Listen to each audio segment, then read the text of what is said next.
Well, hello there. This is Marie, your host. How are you doing today? Welcome to No Stone Left Unturned. I wanted to. Today we are discussing a case for about Irene LaRosa with her family member Tina Richburg, and she is her niece. That reported her missing. Um, in August of 2015. Um, This is the beautiful area that we are discussing, and it's Crystal Lake area where a lot of people during the summertime like to walk to, where there have been a lot of vacation spots that you can go to. Um, I wanted to show you the aerial view of where we're discussing because this is going to be on the main page that when I speak to Tina. It's going to be, this is the area we're discussing today. All right, I do want to give a shout out to law enforcement today because, of course, today is National Law Enforcement Appreciation Day.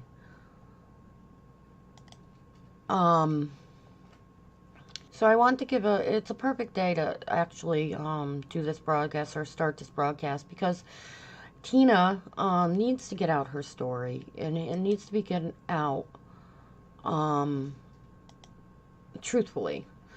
And to do that, you can't sugarcoat things sometimes. And I don't want her worrying about who will be offended if she speaks the truth, because often when people speak about what goes on and then they're transferred into a show or a book or whatnot, what'll happen is the truth will be twisted in a way where it's misleading or deception or it's destroyed.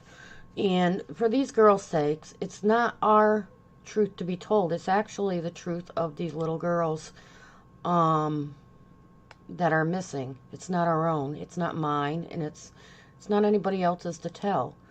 So I am doing this show just in case we can jog the memory, keep the memories of the girls alive, and we can jog the memories of people who have been up there.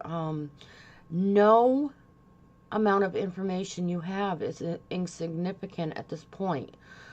That's why I'm saying no stone left unturned. It's time their truth was told.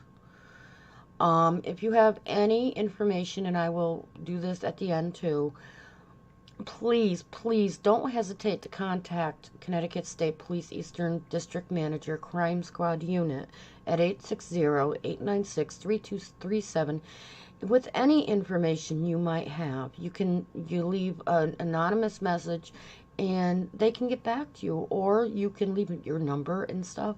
I mean, it's just one of those things that, the most insignificant thing might be the biggest thing they get. Um, Anyways, I wanted to introduce Mrs. Tina Richburg. Um, she is the niece of, hold on, might get an echo. Okay. She is the niece of Miss Irene LaRosa. I'm always calling Tina Irene, so we're practicing saying Tina's name. And she is a very lovely woman to talk to, and she has a big story to get out there. And she wants to make sure it's getting out the right way. So, welcome to my show, Tina. And thank you for being here. I'm sure there are a lot of people that want to hear your story and want to hear it from you instead of other people that aren't involved. It's not my story. Okay. It's not my story. To be honest with you, I'm just here to talk about it. It's really not my story. I don't have, it's my aunt's story. It's the other girls' stories. It's not mine. I just happen to know most of the information for the fact that I'm the one that did the digging and the looking into and all of that. That's why I'm the one with the information. Because it's about my family. Oh. I have my Aunt Renee that went missing in 1971, but I also have Susan LaRosa that went missing in 1975. Okay. And when I started looking for my Aunt Irene, it became apparent to me that one of my uncles could have possibly harmed her. And then when I started talking to the family members, they kind of confirmed to me that Renee probably wasn't the only one that one of my uncles hurt. And they went into the other cases of the other girls. And that's how I became involved. Because in 2015, I went to the police and said, I believe my Uncle Nathan hurt my Aunt Irene. She's been missing since 1971. But I also believe from what family members are telling me that my Uncle Nathan also hurt some of these other girls. And that's where it all started. Okay. Like, I didn't intentionally, but it was the stories that were given to me by family members that I felt that I had to go and say something. Okay. So that's how you came to report the Irene missing, is that you had a strong pull, first of all, from what I understand, to understand about your family and specifically Irene, to understand who she was and what happened to her. Well, I've had some pretty weird dreams through my whole life. They started around like the age of 11. And I've had some pretty weird dreams about that land, about being chased, and I don't know. So when I started, looking for her and stuff, and the dreams started coming to place within that land, I went down and took a picture, and I could describe in my dream exactly what I had seen.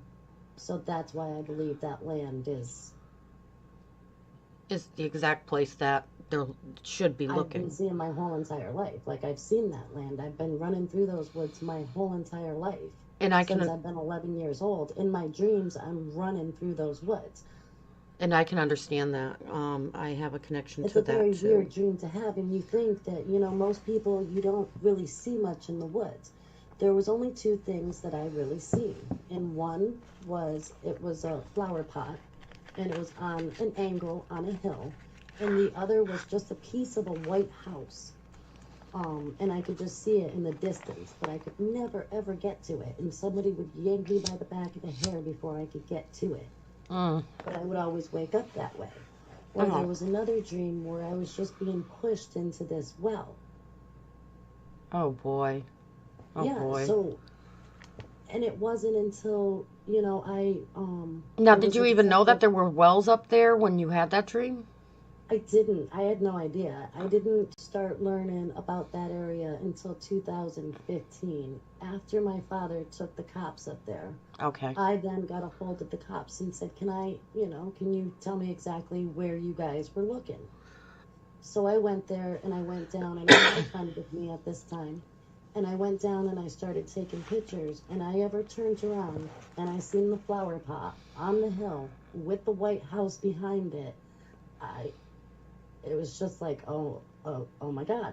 This is where I was, yeah. Right. And then even after the fact, now being grown up, I've had quite a few more dreams about that land. Oh, okay. So you explained a little bit how come it took the family so long to report Irene missing. Can you go into that a little bit more? Because from what I understand, the dynamics of what they were saying did not exactly match what was going on in her life at the time she went missing. I.e., she was still in school. She was actually pursuing her music. She had a passion for music. And she loved to sing, yeah. And she was very supported by her mother with this music. With the singing aspect. Yes. Correct. So there's no real reason that she would have to run away and hide the fact that she was going to pursue her music. Right. I Okay. mean, my meme wanted those children out of the house as fast as they could be. My father was 17 when he entered the military, and my grandmother signed off on it. That was illegal, but she signed off on it because she wanted these children gone. So if Renee had a singing career and was doing great, she'd be like, "Good, give me your money." Okay. Um, but the story goes that my meme said that she just ran off with a guy. And then I have some family members that said, well, we went down to the police station and we tried to file a report. I have two aunts that said that. And then later on, I had another aunt say, well, we personally filed this, and in 2000, 1971, we personally filed the police report. And she was found living and well in Manchester, Connecticut. Now, I've talked to Manchester police, I've talked to the police, they said a report was never ever filed. And that's how it led me to do it in 2016. I had to personally go do it because it was never done before. Okay. So, let me just check something here. You're just stating 16 or 15. Would it be 2015 or 2016? 2015 is when I started looking. 2016 is when she was reported missing because I had to personally go down and do it myself. Because Okay. after so much research, it wasn't ever done. It was said it was done. It was Okay. not. But it was not. There was no paper trail at all. There was no paper trail of her Okay. ever being missing. All So right. the cop said to me that you might as well get down here and do one. So who also was in the house in 1971 when she went missing? 1971 would have been my meme, my second grandfather, Fred Davis, because my grandfather died in 1970 December. So 1971, my grandmother was living with somebody else. And some of the children. My father was there, but my father was only 16 years old. So he didn't run with the other children. He just No, he didn't. He wasn't. the other children were No. considerably older. Okay. Well, he had some young siblings. He had my Aunt Sharon and my Aunt Debbie, but they were younger, like 9, 10 years old at that time. Okay. And then Renee was a year older than him. Okay. I'm going to fast forward to 2016 and 2015.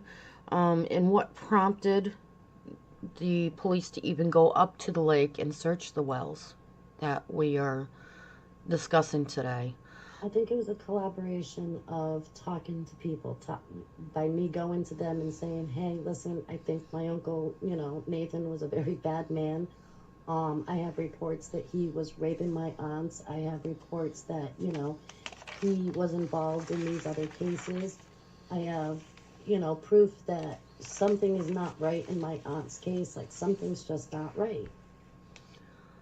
Okay. So And they went up and they started looking around at first. And then they dug one of the wells. okay, And they found the shoes. let me get that picture up for anybody that's wondering. Whoops, that's my yeah. Yeah, so the first well they dug, and it was near Pine Street right there, and they dug out 5 pairs of girls' saddle shoes. Not a big deal.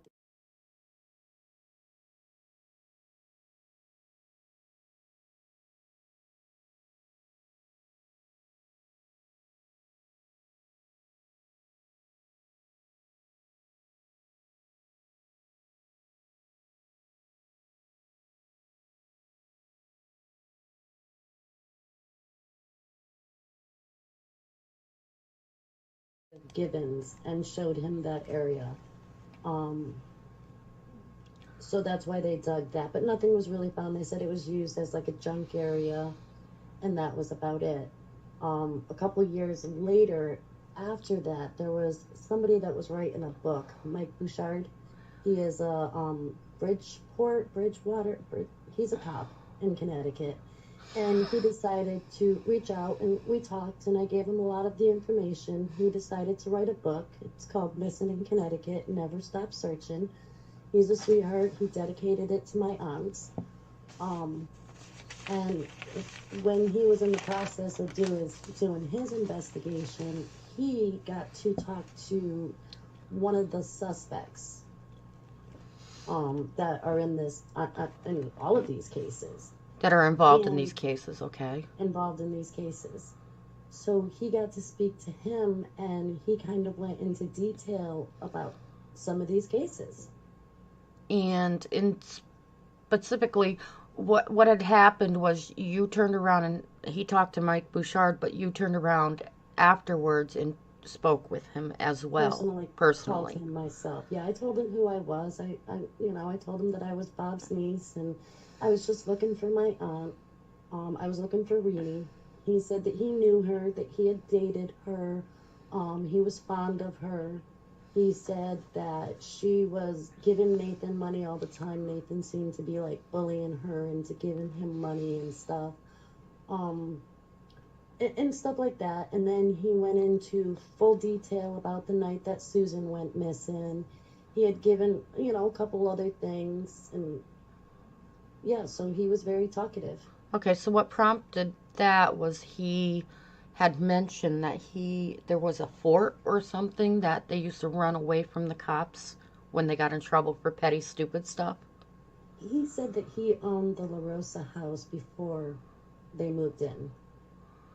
So that his family lived there before the LaRosa's lived there.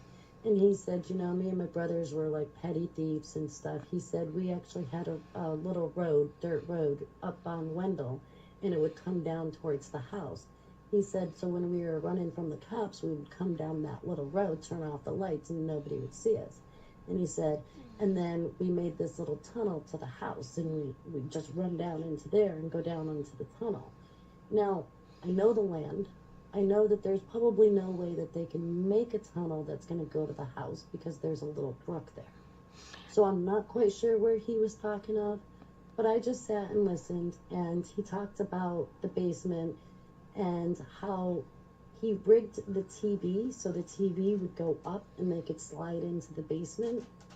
Now, I don't know about that. My father never mentioned anything like that. I thought that was a little wacky.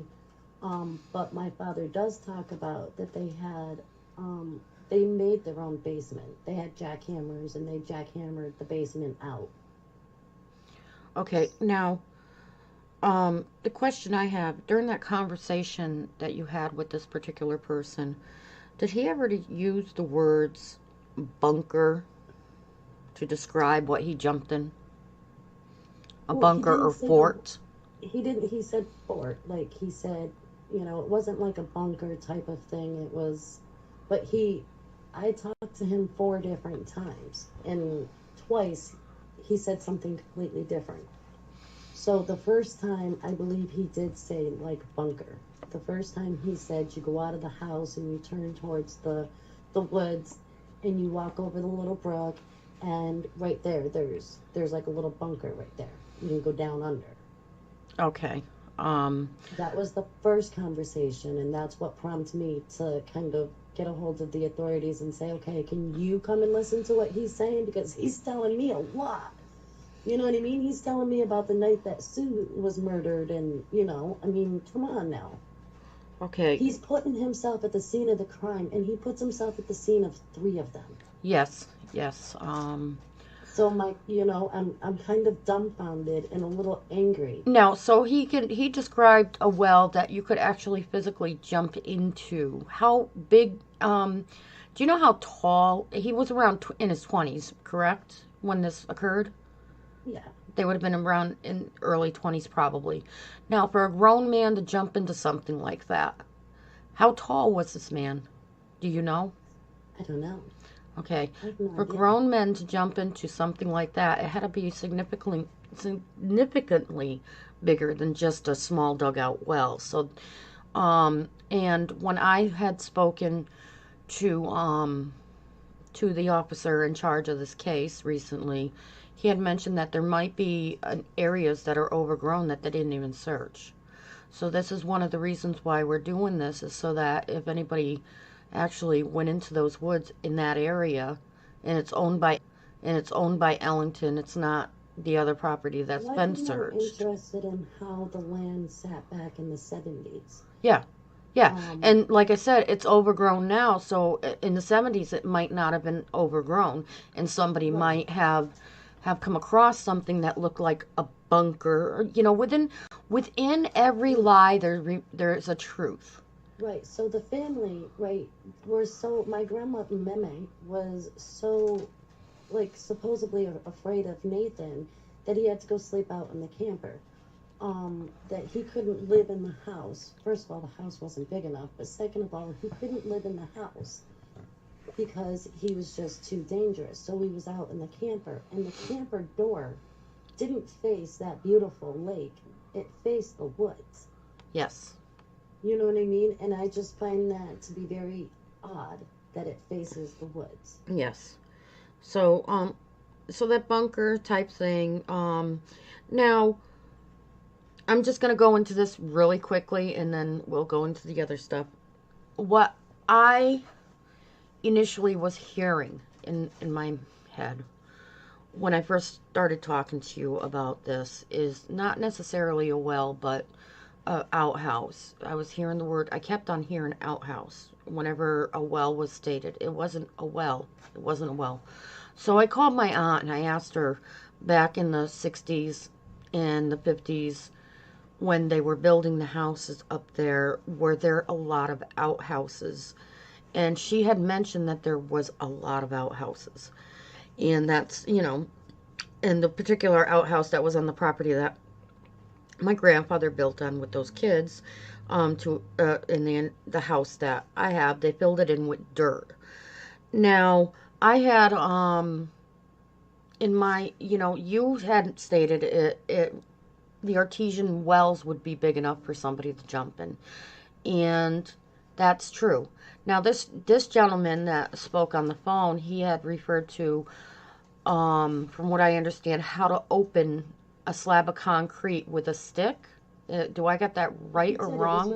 it was with a metal pole. He talked in great detail on how, you could basically throw anything down there and nobody's going to be none the wiser. He said that there was a big concrete slab on top of it, and you would take like a metal pole and you would move it, and then you'd be able to get down into it. Okay. So, So and that's I understand initially that you can't probably take what him. is that initially probably what they were going on when they decided to do the investigation, or was it what your father had told them?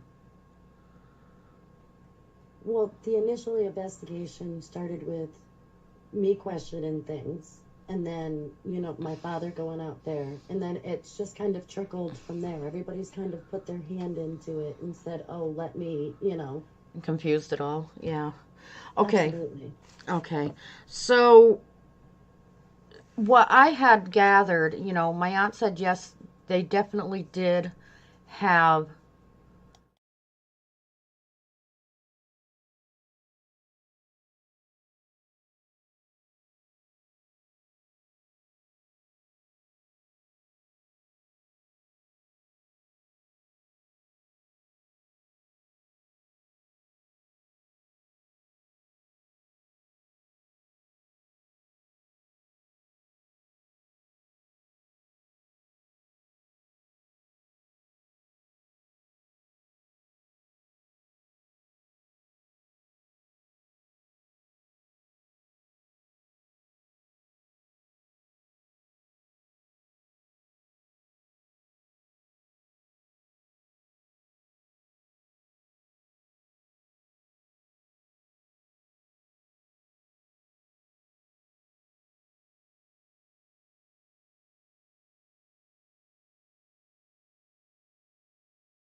They're a kid. I don't think a kid, when they're actually, or a 20-year-old that's actually roaming these woods, would think, oh yeah, this is an old dugout um, an old dugout, thing for a porta potty, because, you know, for a outhouse, because nobody wants to think that they're going into something where somebody did their business in. You know what I'm saying? So the wells and outhouse could be interchangeable. Do you think? Is that how you would think that they would talk? I have no idea. All I So know is, you know, when you talk to him, you get a couple different answers. okay, The so reason why, the reason why I'm what? throwing it out there is it's a possibility that maybe certain people, maybe people didn't think of, you know, from back in the day. You know, there was two Like I ways, said, two things. all I can do is go by what my dreams have told me since I've been 11 years old. You know what I mean? And what I can see while looking at that land. And I've been through it 1,000 times. You know, there's something out there. Yeah, I and you don't said know. that there's some stones that are round, circular, like a artesian well. Well, I put, yeah, I mean, in the memorial area, but I put that there to represent her being in that area. I've always said from day one, I don't know if she's necessarily right there. There is a sinkhole right there. There is something right there. I don't know what it is. All I can tell you is that land right there. There's something on that. And then a prime suspect in another case comes out and says, yeah, if those girls are anywhere, they're here. Okay, and And it he has said it nothing to do several with times.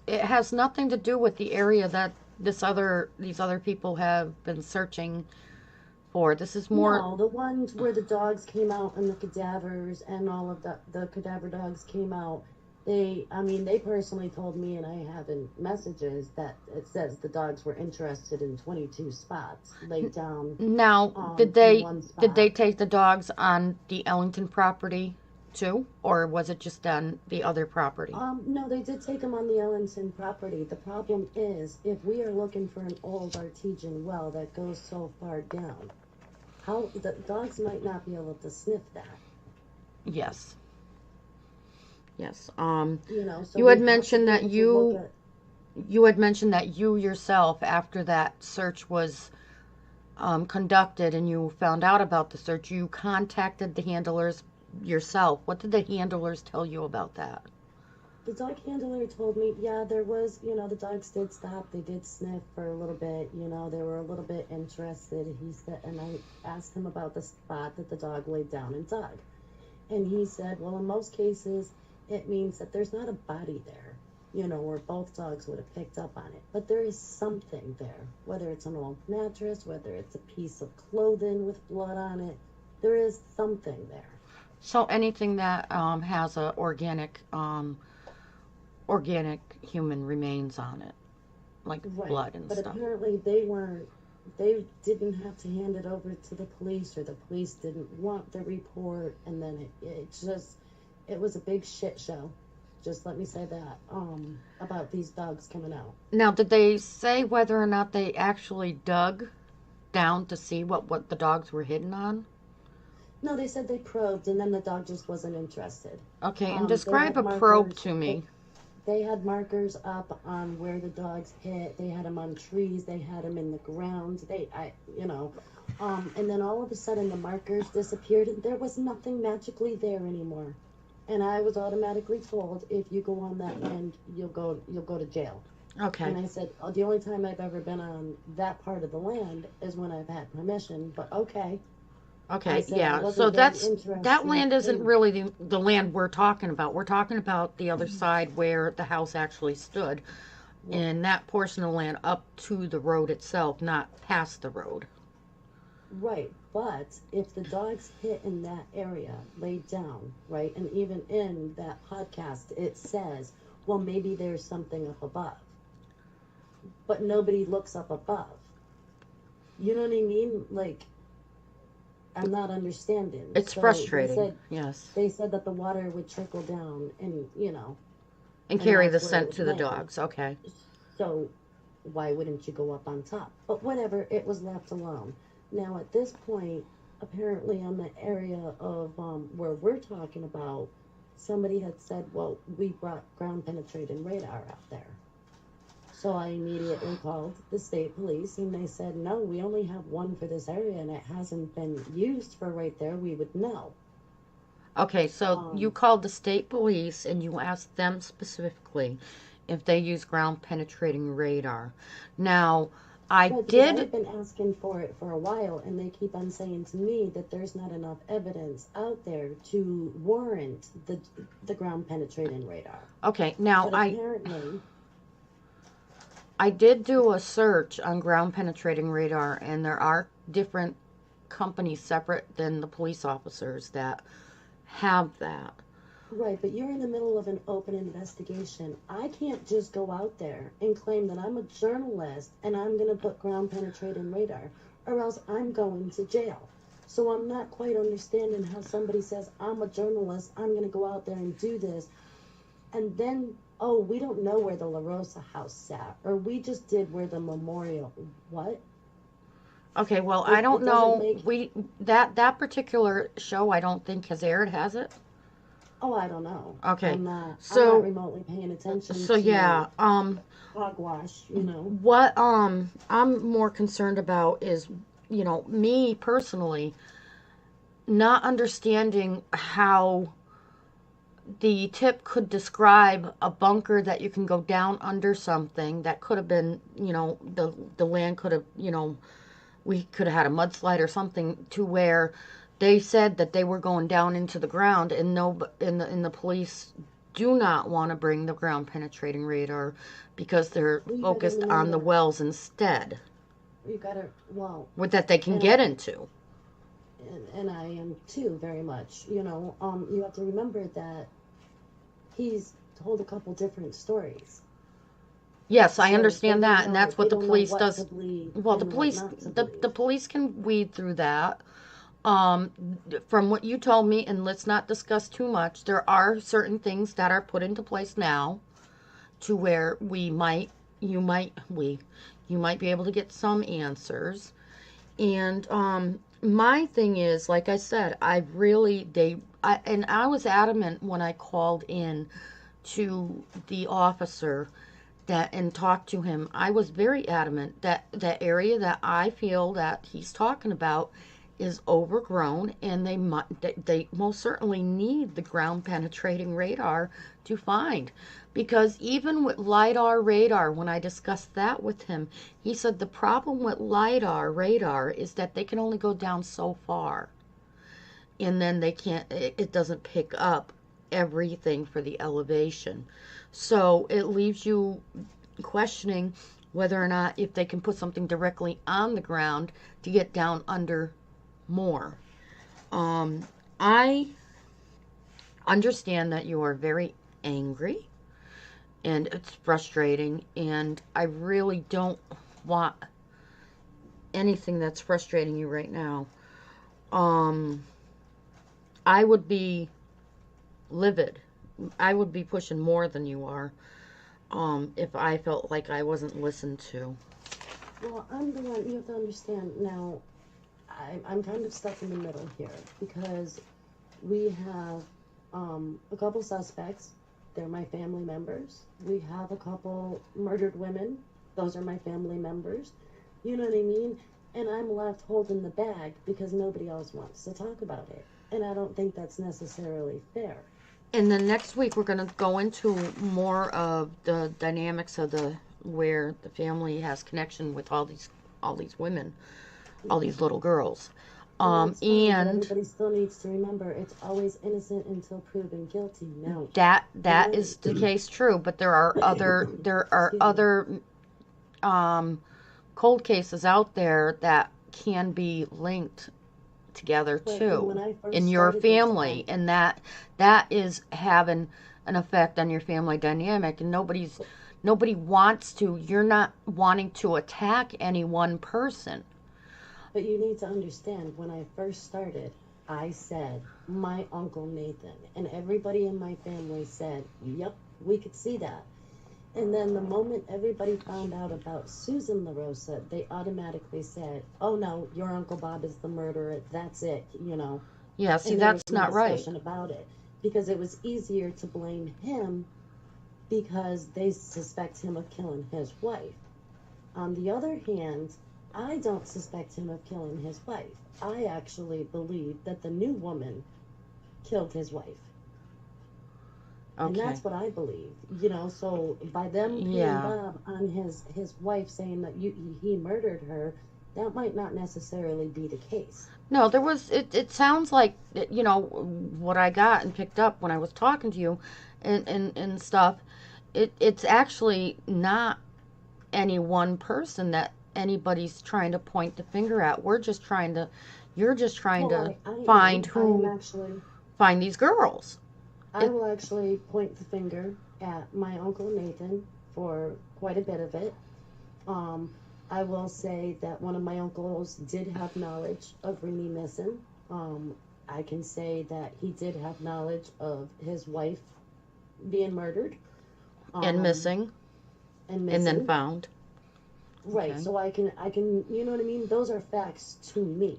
And Some of the other stuff doesn't ring up to be facts, and I don't, and from what was told to me by my aunt who was going to marry Bob, that he was always a gentleman with her and he was a very nice man. Now, if he held family that close to his heart and felt it was his obligation to help anyone in his family out of love, that could have been the case too. We don't know. Nobody knows. Now, the new wife was working over at the corner, and she was working with my Aunt Vicky. So they knew each other before Sue went missing. Now, it could have been that the new wife just wanted him for whatever reason, and when Bob got home and his wife is murdered, what do you want him to do? He has to do something. He has to cover it, because what is he going to do?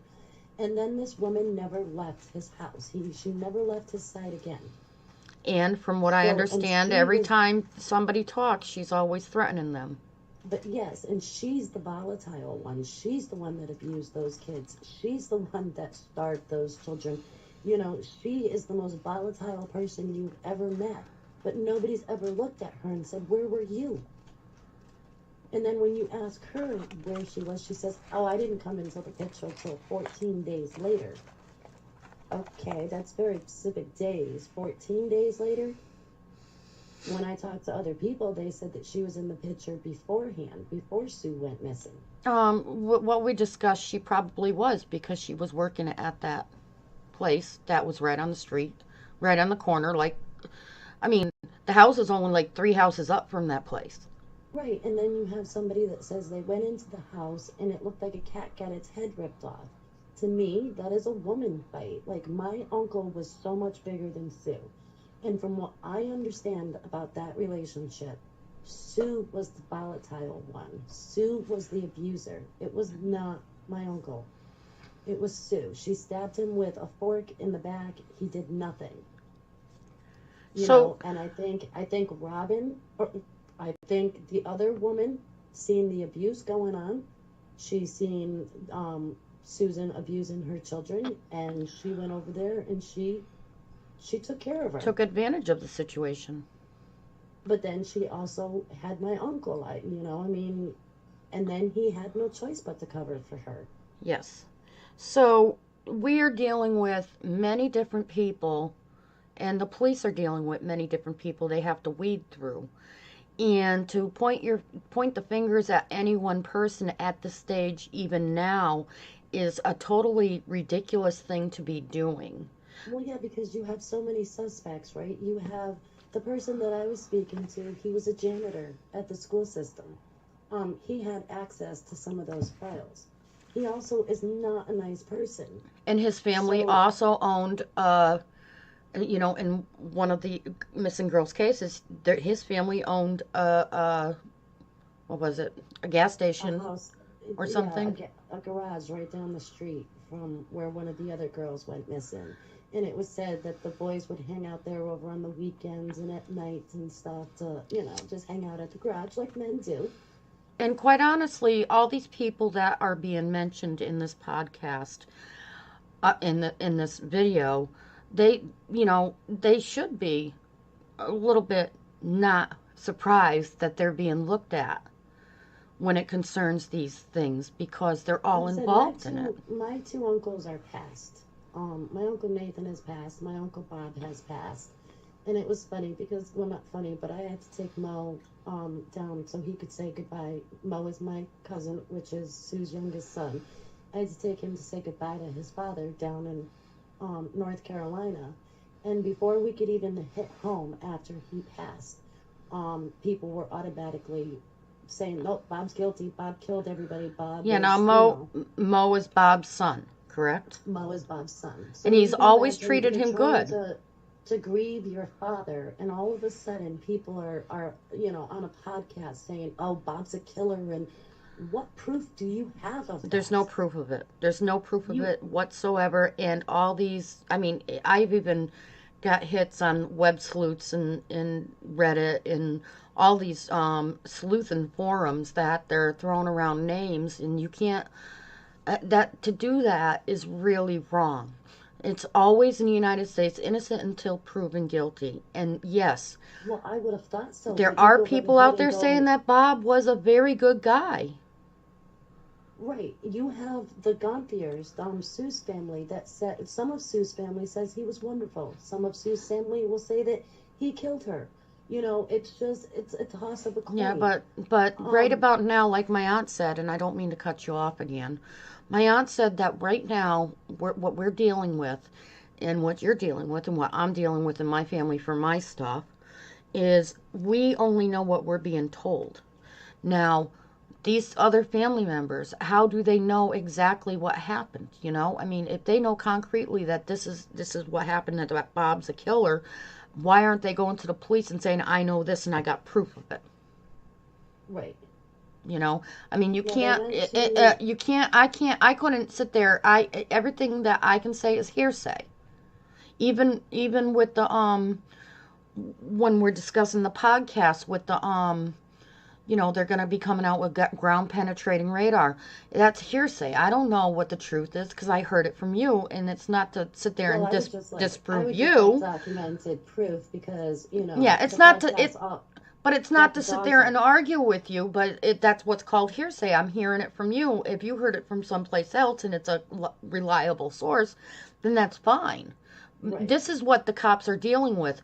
You got everybody hearing this, hearing that, he said, she said, and they're trying to weed through all that proof. And it's hard enough to do that within your family, much less to be a police officer on the Well, outside trying to deal with that. I didn't mean to start an uproar, No, but no, when no, you, no. I'm just saying, I'm actually just saying that for your case and your family's case because I don't like the fact that they're just running Bobby's name through the mud either. well, it's not nice. If you have some type of proof to come up with that he, you know what I mean, personally killed his wife and he personally killed my aunt and he personally killed these other girls, then show it. You know what I mean? But it could be that it's just so very much connected towards around him because of Nathan or the other person. Or it could have been, you know what I mean, a group of people. But I to feel it just was a group. narrow out one person because his wife also went missing, you guys don't know the circumstances behind his wife. Exactly. And everybody wants to speculate that he was such a bad guy. Actually, no, he wasn't. He was taking care of her. He was trying to take care of her. Whether, he did anything else bad in his life, I don't know. I was only a child. I know when that feeling came to me that something was wrong. I was 11 years old and I had met Nathan for the first time. We had gone down to Florida to go visit my meme, and we were going to Disney for the first time. So it's a very memorable moment for me. And my father stopped the radio before we got there and said, guys, listen, I really need to talk to you. Your uncle Nathan Jr. lives down there and he is a very bad guy. I don't want you near him. I don't want you to look at him. I don't want you to be alone. Always have somebody with you. He says, and I'll go talk to him. So when we get there, we go say hello to my meme, and my father immediately goes over to Nathan's house and says, listen, I will fix your car, but my family is here for the week. You need to leave them alone and don't go to mom's while we're here. He said So that to Nathan? automatically, He said that to his brother, yes. Okay. So, my father saying that to somebody, you take stock in that. My father is a very loyal, honest man. And when he said that, okay, I'll listen because you usually joke around and you're never really serious, so I'll take it. Yeah. And right after that is when everything started for me. And it was, what I was feeling and what I was seeing. So when you were down there, and Nathan was around. What was your feelings about him without anybody else telling you anything when you were around him? Well, like I said, my father stopped us before we got there, and I had only seen him once. Okay. And at the time that I seen him, he was coming out, excuse me, from my meme's house on the side. And you heard what your excuse father me. said to him. No, not at that. Like, this was after the fact. He was lurking around the back end of my meme's camper while we were getting in the van. So I had eye contact with him because I was getting in the van, and he was watching me from behind the house. Oh boy. So I made eye contact with him because, excuse me, because my father was right there. I could, Yeah, you were protected. Yeah, very much so. My father was there. So yeah, we made eye contact for that few minutes, and I probably gave him like a really nasty look. And that was it. But after that, it was, you know what I mean? Like, Yeah, okay. And you said that down there in Florida itself, there were cases around him that were a lot of cold cases? after I had searched through all of these cases and put some of these together, there's some that everybody else is missing that I will put with them, like Stephanie Oakley's. I forget her last name, but I would, for information that I've received from family members, I would put her involved in these cases. Okay, and we're going to talk about all those other cases in the anyways, next one. So, I know yeah, it's frustrating. I'm sorry. Nope, I forgot my question now. So, No, you were saying you could put him in the place of Annie Oakley Stephanie Oakley. And there's a few other ones that in the family dynamics have gone missing or right, and that the family has talked about. Okay. I'm sorry for cutting you off. I have to get out of that bad habit. Okay. No, it's not. It's not professional. So where does this leave us now? It leaves us with, your frustration, your anger. We need more information about, back in the 70s on what exactly was going on back there. Who was who? I know who Nathan was. I mean, Nathan was a known rapist. He was a known lurker. He was, he was hurting family members. He was hurting little boys. He was hurting little girls. Oh. I know those are the facts. He went to prison for those alone. So I have factual information. The other stuff, if anybody would like to bring facts to light, I mean, please do. But until then, everything is just hearsay, and they're just pinning it to make a good story. Yes, a hearsay and speculation is not what you need. It's like a modern day witch hunt. There's a lot of innocent people that go to jail because of speculation with no proof. Are you okay, Tina? Yeah, sorry. Okay, and that's what we don't want to happen, and that's why it's so important to get the information out there right. He can't go to jail. He's passed away. But how fair is it after you pass, everybody says, oh, you're a murderer. And anytime It's you not. go look up his name on the internet, he's a murderer. Yeah, it's not fair at all. The police could never arrest him because they didn't have enough on him to say he killed his wife. So how is it fair that these podcasts can come out and say, oh, that's it, for sure, he killed his wife, he killed everybody? Yeah, you can't do that. It's not fair, and somebody's actually pussyfooting around the information is what they're doing. I technically can't do that to Nathan either, but from what my family dynamics and what my family has told me, technically I can. Same with the other suspect. Technically I can because he puts himself at the scene of 3 different crimes. Yes. So therefore, that's not my problem. That's not my fault. He personally said it to me, and I have every right to repeat that. Yes, and the other thing is the only one who really has the right to say anything is the person that's involved in the active investigation.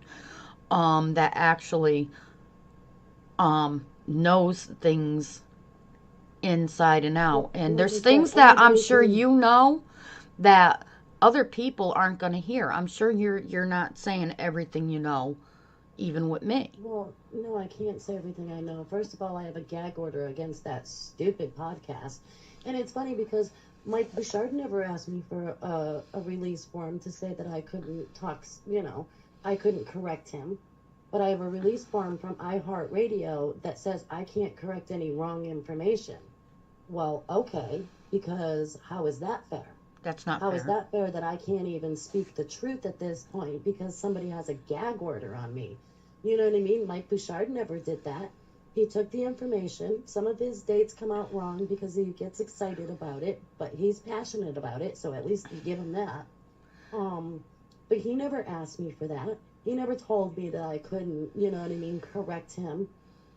He never took dogs up there and held the report for a year. He never lied about taking ground penetrating radar to the land. I mean, what is this? Are you looking for these girls, or you just want to get famous? Because if it's a successful podcast, then you would have found the girls.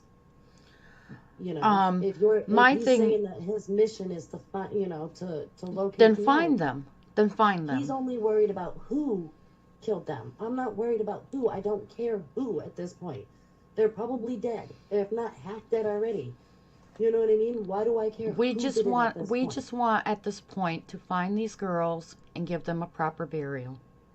Right. But by putting the wrong name to it and not coming out and saying either Nathan or the janitor that worked at the school, you're misinforming people. And how is that even right? It's not right. It's not, and this Bob is where didn't we're work at the school clarifying it. system. We're clarifying this. And Mike Bouchard, I really liked him, and he actually was a police officer for Connecticut. So Right. I put more faith in him than I do even a seasoned Well, crime even like investigator. Bouchard will say that's it, you know what I mean? Like it's too many coincidences. Bob did it, and Well, there is a lot of even coincidences, even Mike Bouchard will say it. but However, but the family dynamics doesn't say it to me. You know, um, well, the like you family said, the dynamics when I brought personalities Took that you Will, said, it's more no, likely that other people around him were that way. I just think Bob knew of it Yeah. as far as Renee goes. I particularly think from the stories that I was told that my meme was involved in Renee's missing case and that she sent Nathan to go take care of her. And she ended up down a well. That's how I believe this happened. There's stories that Nathan went after my father because Meme was mad and wanted him to learn a lesson. So You know, Meme like held the pants in the family, and what you said, she said went with oh, Nathan. very, very much. And, after 1970, when my grandfather died, there was nobody really there to, bring in the reins or anything. So everybody's going all crazy. Yeah, yeah. My meme didn't want these children to begin with. And then even a couple years later, she lied to the family and said, "Oh, I seen Renee out at the bar. I didn't talk to her or anything, but she's alive. I seen her." Why wouldn't she talk to her if she's seen her? Right, when she knows that the siblings are actually looking for her, because it was a lie. Yeah. Because my meme was a liar. It wasn't that the family was poor that the children got taken away. It was that meme was a horrible person and a horrible mother and left the responsibilities to my Aunt Claudette. And the house was disgusting. But So that's why the children got taken away. Not that they were poor, not that, it was for not wanting to. They were out partying all the time, like dancing and drinking, and, they didn't want to care for their children. yeah, so it just everything snowballed, and now you're left with a big web. And it's bad enough that the family has to untangle their own web. Now you got to deal with people that aren't even involved in the families. And like I said, you're a human being, and so are your family members. Right. And Well, that my should family have said top just go. priority over. any type of stories you can put out there for ratings or even views. Well, my family says just let it go. It's been so long. You can't let it go And sometimes. I can't let it go. I find that hard to just let go. I mean, if I was found missing and you couldn't find me, is there an expiration date to how long you look? There's no Because expiration date on how nobody, long you can be charged. my aunt Claudette put an article in the newspaper in 1985. So she did look for her, and there was a couple things, but nobody really has put the into looking for her. So why would I not? Because you're doing this out of love for your family, even. I mean, his kids and his grandchildren need to know the truth. The grandchildren, you can bring this down. The truth needs to be told because your family needs to know what the truth was instead of the stories that the complicated stories that sounds like they're being changed in your family. Well, they're And definitely it, being changed by some of these podcasts that are coming out because and it's these not podcasts have no idea about the family dynamics and who everybody was. and it's not just your family that's involved. There's another family involved in it too. So their family probably has the stories mixed up too. Right. Um, and so there you go. You cannot point the finger at any one person with this.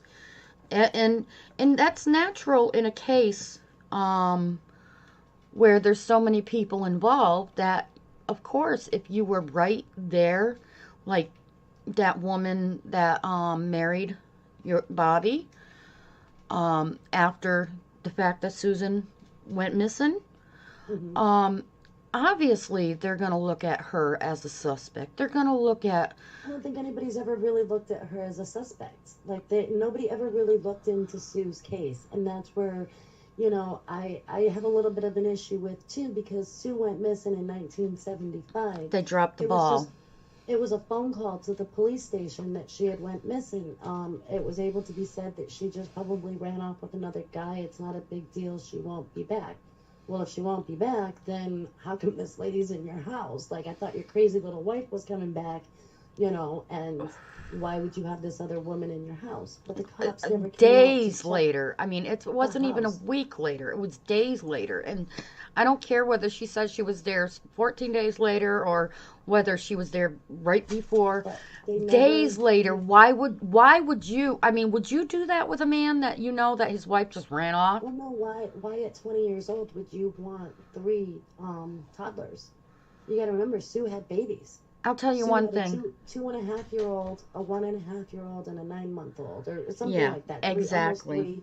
So, who in their 20s, at the age of 20, 21 years old, would want three babies now to take care of? It's just very poor decision. Very poor decision. The wife just went missing. Oh, and after the wife went missing 14 days later. That's not something, usually when something like that happens and there's small children, it's usually the family members that get involved to take care of those small children. And I can attest for that because my Well, grandmother took me and my brother in, and so did my aunt. there was different reports on what happened to the children, and that also confuses me. I have two of the aunts, one of Sue's sisters and one of Renee's sisters, that said that they were there a couple days after Sue went missing to watch the children. And then I have family members that said no, the children were split up into different homes and they were all, and Bob was out looking for Sue every night. So I have different Okay, reports. the different homes, meaning foster homes. Mm-mm. Like my aunt, one of my aunts took one, the other aunt took one. So Okay. the children were kind of split up. Because usually the family members would take those children, as opposed to having another woman come in that's not even related. It just doesn't make sense to me. That But doesn't she make, did. yeah, that But doesn't those make are sense. facts. When somebody says that, and the thing is, there was somebody that said that she was there, a couple people that said that she was there before, and then she said she was there 14 days later. You have to put her there around that time You know, you take what everybody says, split it down the middle, and somewhere you find the truth, right? And if you split that kind of down the middle, it's right around the time that she died. So, I mean, I this I has just to think be that really people really frustrating. should be looking more towards her, since she was the volatile one. She was the one that was beating those children, locking them in closets, having them eat light bulbs, you know, to that extent of To that abuse. extent of abuse, they were eating light bulbs. Yes, there's a story that I had to go to Shriners Hospital because they had me eat a light bulb too. Oh boy. So my mother said that nothing happened or came of it, but that But back then, Michael Bouchard, like he said, they treated these cases like control your wife, and that's it. You well, know, yeah, it so wasn't, back then they didn't look at the excuse me, they didn't look at domestic violence the way they look at it today. So unfortunately, that does occur. Well, but in the same aspect, I mean, and I know I shouldn't say this, but Bob did take a lie detector test. He took 3 of them. No, you should say that because that needs to get And, out and there. during that time, during that lie detector test, he was asked 3 different times, "Did you kill your wife?" And he stated no. And it stated that he didn't lie. But when he was asked, "Do you know who killed your wife?" he failed all 3 times. Okay. So my question to the whole family was, who would he cover for? Now, you would know he wouldn't cover for his brother-in-law, like his bestie, you know, because they weren't best friends for forever. You know, that stopped in the 80s. Would he cover for Nathan? I don't know. I don't think for that he would. Would he cover for Grandpa Mo? No, he probably wouldn't. Grandpa Mo died in like the 90s. Um, I come up with the new wife. Yeah, He wouldn't so just cover for just anybody random. But you can tell he covered it. But so covering a murder and being a murderer are 2 different things. exactly, and to sit there and And I'm not have saying it's right. Don't think I'm justifying that at all. I'm not no, justifying well, that one bit. However, what you're saying you is it know, could be, but it likely chances are it's not, you know, it's not well, him. if you believe in a lie detector test, you have to believe that, right? Yes, yes. Then, Now, the thing is that we're gonna go into next. It's been about an hour. We're oh, gonna okay. yeah. So what we're gonna do is we decided on the 17th at 1:30 about. Sure, just try to Two, rein me in a little bit. I could keep going and too. yeah, I can keep going too, and I just don't want to make this too No, long I of a know. listening thing, you know. But it's also, you know, there's so much that goes into this that you have to get out of you, to have the story, you know, to have everything completely told as it's supposed to be told, that it's impossible to take even an Well, hour to tell it. I just want to make everybody a deal. Okay, I will put up any factual information that I have stated, and I will hand you the facts over. If they want to do the same, that'd be very great. Other than if people do not hand over the facts, I don't want other people to believe it unless you are handed those facts. Because a lot of people are lying about what they know or what they, you know what I mean? And it's not fair. So facts are the key. If you have facts, bring them forward. If you don't, keep your mouth closed. The other thing is if you have any questions, you can put them in the comments down underneath this video. And we'll see, you know, if Irene can answer them. Like I said, there's Tina, certain things that Irene cannot Tina. answer. Oh, Tina, thank you. Sorry. No, there's certain things that Tina can answer, and there's certain things she can't. But Okay, if Tina can answer them, I'll bring them to Tina, and we'll cover them in the next video. okay, Is that okay, Tina? sure. Okay, is that the first time I got your name wrong, I hope?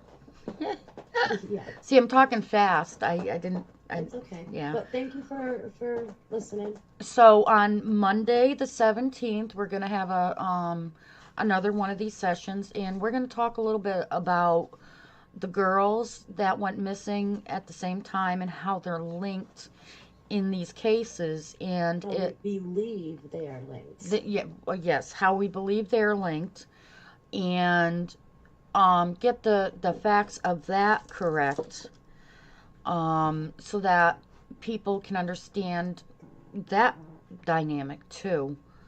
Okay. Okay, does that sound good? Thank you. Tina, Yes. it's really frustrating for you and your family members. And I would be livid in your shoes. I, along with your message, I want to communicate. It's very important to Listen, communicate that these are real people this and with real feelings. this is my take on this. Somebody can sue me if they don't like what I have to say. I have proof to what I'm saying. I don't really care. Come after me and sue me. At this point, I mean, if nobody's going to speak the truth, then so be it. It's all about these But kids. It's all about finding them. It's not about anybody else at this point. And it's all right, about the fact that they do have children of their own and grandchildren out there. And we don't want their grandchildren Googling their names and finding all this negative stuff out there that's pinpointing the pointing the finger at their loved ones, at their grandfather or their father, and there right. not And being any when I proof. asked why that was legal to do, they said because he was named as a suspect in Sue's case, so it was legal for them to slander his name everywhere. Um, and Nathan was put in a mental institution. Nathan went to prison for raping little children. How come you're not slandering his name everywhere? Okay, You know so what I mean? Nathan was in trouble for almost killing his commanding officer in the army. Like, you should be able to speak the truth. yes. So But okay, that's the point. That's the biggest point. It's not just Tina that we have to be worried about. We have to save the feelings and what these little ones are going to be listening to or seeing about their family members. And it's not right that these other people are putting things out there that's slandering and without any well, proof yeah, of. it wouldn't be very nice for me to say, it's not Bob out there at the age of like 50 something having a baby with a crackhead. I mean, it's not, you know what I mean? Like, people can judge you for that, Yeah, but it's not Bob that did that, you know? but it's also not fair that there's a modern day witch hunt going on. Okay, Well, I and that's the wouldn't way I use view that that. term. I use it But because that's what anyways, I thank feel you. web sleuths are. Thank you for having me. And We'll thank you for being talk on, again. Irene, Tina. Thank you for Thank being you. on. And I will be with you in a few minutes. You have a nice day. Thank you.